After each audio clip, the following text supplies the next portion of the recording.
Chapter 37 The Sacred Chest. This is also told in Exodus 25:10-22. Bezalel built a chest of acacia wood 110 centimeters long, 66 centimeters wide, and 66 centimeters high. He covered it inside and out with pure gold and put a gold edging around the top. He made 4 gold rings and fastened one of them to each of the 4 legs of the chest. Then he made 2 poles of acacia wood, covered them with gold, and put them through the rings, so the chest could be carried by the poles. The entire lid of the chest, which was also covered with pure gold, was the place of mercy. On each of the 2 ends of the chest he made a winged creature of hammered gold. They faced each other, and their wings covered the place of mercy. The table for the sacred bread. This is also told in Exodus 25:23-30. Bezalel built a table of acacia wood, 88 centimeters long, 44 centimeters wide, and 66 centimeters high. He covered it with pure gold and put a gold edging around it with a border 75 millimeters wide. He made 4 gold rings and attached one to each of the legs near the edging. The poles for carrying the table were placed through these rings and were made of acacia wood, covered with gold. Everything that was to be set on the table was made of pure gold. The bowls, plates, jars, and cups for wine offerings. The lampstand. This is also told in Exodus 25:31-40. Bezalel made the lampstand of pure gold. The whole lampstand, including its decorative flowers, was made from a single piece of hammered gold. With 3 branches on each of its 2 sides, there were 3 decorative almond blossoms on each branch and 4 on the stem. There was also a blossom where each pair of branches came out from the stem. The lampstand, including its branches and decorative flowers, was made from a single piece of hammered pure gold. The lamp and its equipment, including the tongs and trays, were made of about 35 kilograms of pure gold. The altar for burning incense. This is also told in Exodus 30:1-5. For burning incense, Bezalel made an altar of acacia wood. It was 45 centimeters square and 90 centimeters high, with each of its 4 corners sticking up like the horn of a bull. He covered it with pure gold and put a gold edging around it. Then below the edging on opposite sides he attached 2 gold rings through which he put the poles for carrying the altar.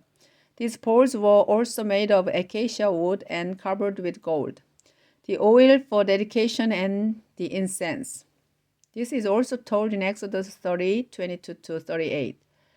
Bezalel mixed the oil for dedication and the sweet-smelling spices for the incense.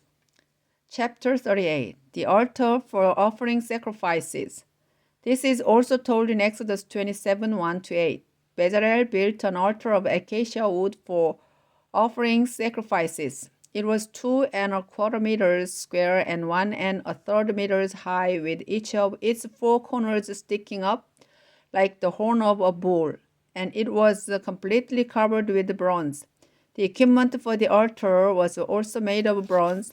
The pans for the hot ashes, the shovels, the meat forks, and the fire pans. Halfway up the altar, he built a latch around it and covered the bottom half of the altar with a decorative bronze grating. Then he attached a bronze ring beneath the latch at the 4 corners to put the poles through. He covered 2 acacia wood poles with bronze and put them through the rings for carrying the altar, which was shaped like an open box. The large bronze bowl. This is also told in Exodus 30 18 to 21. Bezalel made a large bowl and a standout of bronze from the mirrors of the women who helped at the entrance to the sacred tent, the courtyard around the sacred tent. This is also told in Exodus 27, 9 to 19. Around the sacred tent, Bezalel built a courtyard 44 meters long on the south and north and 22 meters wide on the east and west. He used 20 bronze posts on bronze stands for the south and north and 10 for the west. Then he hung a curtain of fine linen on the posts along each of these three sides by using silver hooks and rods. He placed 3 bronze posts on each side of the entrance at the east and hung a curtain 6 2/3 meters wide on each set of posts. For the entrance to the courtyard, Bezalel made a curtain 9 meters long, which he hung on 4 bronze posts that were set on bronze stands. This curtain was the same height as the one for the rest of the courtyard and was made of fine linen, embroidered and woven with blue, purple, and red wool. He hung the curtain on the 4 posts, using silver hooks and rods. The pegs for the tent and for the curtain around the tent were made of bronze. The sacred tent. Bezalel had worked closely with Oholiab, who was an expert at designing and engraving and at embroidering blue, purple, and red wool. The two of them completed the work that the Lord had commanded. Moses made Aaron's son Ithamar responsible for keeping record of the metals used for the sacred tent. According to the official weights, the amount of gold given was 1,000 kilograms, and the silver that was collected when the people were counted came to 3,430 kilograms. Everyone who was counted paid the required amount, and there was a total of 3,550 men who were 20 years old or older. 34 kilograms of the silver were used to make each of the 100 stands for the sacred tent and the curtain. The remaining 30 kilograms of silver was used for the hooks and rods and for covering the tops of the posts.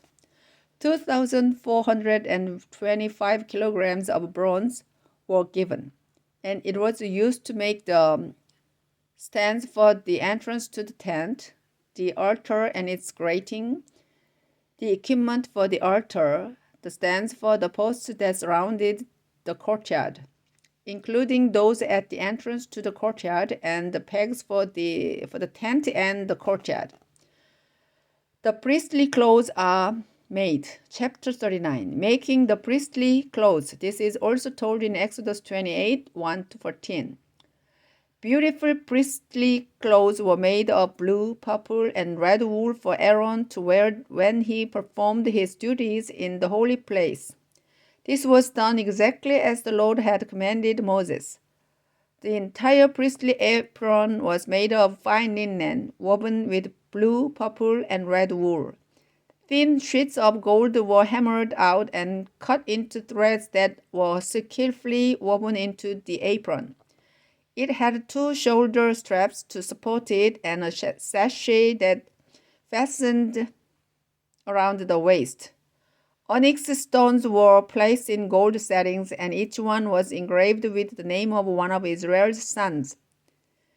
Then these were attached to the shoulder straps of the apron, so the Lord would never forget his people. Everything was done exactly as the Lord had commanded Moses. The breastpiece. This is also told in Exodus 28, 15 to 30. The breastpiece was made with the same materials and designs as the priestly apron. It was 22 centimeters square and folded double with 4 rows of 3 precious stones. A carnelian, a chrysolite, and an emerald were in the first row. A turquoise, a sapphire, and a diamond were in the second row. A jacinth an agate, and an amethyst were in the third row, and a beryl, an onyx, and a jasper were in the fourth row. They were mounted in a delicate gold setting, and on each of them was engraved the name of one of the 12 tribes of Israel. 2 gold rings were attached to the upper front corners of the breastpiece and fastened with 2 braided gold chains to gold settings on the shoulder straps. 2 other gold rings were attached to the lower inside corners next to the apron, and 2 more near the bottom of the shoulder straps just above the sachet. To keep the breastpiece in place, a blue cord was used to tie the 2 lower rings on the breastpiece to those on the apron. These things were done exactly as the Lord had commanded Moses. The clothes for the priest. This is also told in Exodus 28:31-43. The priestly robe was made of blue wool with an opening in the center for the head. The material around the collar was bound so as to keep it from fraying. Along the hem of the robe was woven pomegranates of blue, purple, and red wool with a bell of pure gold between each of them. This robe was to be worn by Aaron when he performed his duties. Everything that Aaron and his sons wore was made of fine linen woven with blue, purple, and red wool, including their robes and turbans, their fine caps and underwear, and even their sashes that were embroidered with needlework. Dedicated to the Lord was engraved on a narrow strip of pure gold, which was fastened to Aaron's turban. These things were done exactly as the Lord had commanded Moses. The work is completed. This is also told in Exodus 35:10-19. So the people of Israel finished making everything the Lord had told Moses to make. Then they brought it all to Moses: the sacred tent and its equipment, including the hooks, the framework and crossbars and its posts and stands, the covering of tanned ram skins and fine leather, the inside curtain, the sacred chest with its carrying poles and the place of mercy, table with all that goes on it, including the sacred bread, the lampstand of pure gold, together with its equipment and oil, the gold-covered incense altar, the ordination oil and the sweet-smelling incense, the curtain for the entrance to the tent, the bronze altar for sacrifices with its bronze grating, its carrying poles and its equipment, the large bronze bowl with its stand, the curtain with its posts and cords, and its pegs and stands that go around the courtyard, everything needed for the sacred tent, and the finely woven priestly clothes for Aaron and his sons.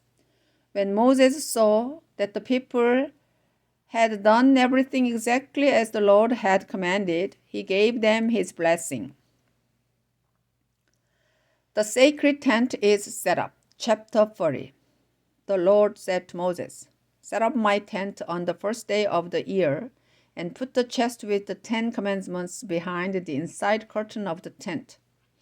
Bring in the table and set on it those things that are made for it. Also bring in the lampstand and attach the lamps to it.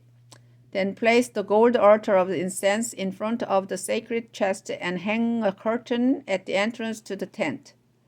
Set the altar for burning sacrifices in front of the entrance to my tent. Put the large bronze bowl between the tent and the altar and fill the bowl with water. Surround the tent and the altar with the wall of curtains and hang the curtain that was made for the entrance. Use the sacred olive oil to dedicate the tent and everything in it to me. Do the same thing with the altar for offering sacrifices and its equipment, and with the bowl and its stand. Bring Aaron and his sons to the entrance of the tent and make them wash themselves. Dress Aaron in the priestly clothes. Then use the sacred olive oil to ordain him and dedicate him to me as my priest. put the priestly robes on Aaron's sons and ordained them in the same way, so they and their descendants will always be my priests. Moses followed the Lord's instructions, and on the first day of the first month of the second year, the sacred tent was set up. The posts, stands, and framework were put in place. Then the 2 layers of coverings were hung over them. The stones with the 10 commandments written on them were stored in the sacred chest. The place of mercy was put on top of it, and the carrying poles were attached. The chest was brought into the tent and set behind the curtain in the most holy place. These things were done exactly as the Lord had commanded Moses. The table for the sacred bread was put along the north wall of the holy place, after which the bread was set on the table. Lampstand was put along the south wall, then the lamps were attached to it there in the presence of the Lord. The gold incense altar was set up in front of the curtain, and sweet-smelling incense was burnt on it. These things were done exactly as the Lord had commanded Moses. The curtain was hung at the entrance to the sacred tent. Then the altar for offering sacrifices was put in front of the tent, and animal sacrifices and gifts of grain were offered there. The large bronze bowl was placed between the altar and the entrance to the tent. It was filled with water. Then Moses and Aaron, together with Aaron's sons, washed their hands and feet. In fact, they washed each time before entering the tent or offering sacrifices at the altar. These things were done exactly as the Lord had commanded Moses. Finally, Moses had the curtain hung around the courtyard. The glory of the Lord, suddenly the sacred tent was covered by a thick cloud and filled with the glory of the Lord. And so Moses could not enter the tent. Wherever the cloud moved from the tent, the people would break camp and follow. Then they would set up camp and stay there until it moved again. No matter where the people traveled, the Lord was with them. Each day, his cloud was over the tent, and each night a fire could be seen in the cloud.